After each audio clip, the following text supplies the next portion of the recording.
Let's start with the onion. Cut it in half and make sure you leave the skin still on. Now it's time to move over to the stove and braise the onion in a nice hot frying pan. It'll take a few minutes, now it's ready. Let's move on to the carrots. Don't peel them, just cut them into slices. And then do the same thing with the celery. Put everything into a large saucepan. The carrot, the celery, and the onion. And the meat. If you're wondering which cuts of meat to use, we chose the less premium cuts that are rich in fat, so the broth will be nice and tasty. The same for the vegetables, just use the ones you find at the market. Lean beef shoulder, and then beef ribs, and finally the beef bones.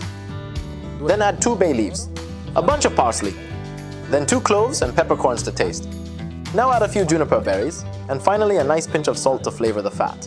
At this point you can cover it all with water. Bring the water to the boil, and from then on you can lower the temperature a little and then leave the mixture to cook for about 3 hours. You'll notice that grease and impurities will gradually rise to the surface as it cooks, which you can skim off.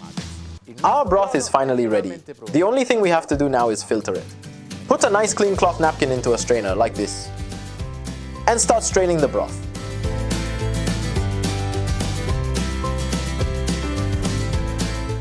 I recommend you don't throw the vegetables or the meat away when you are done. Instead, you could use the meat to make an excellent main course by shredding it and serving it in broth. Or alternatively, you could make the famous Milanese meatballs known as mondeghili.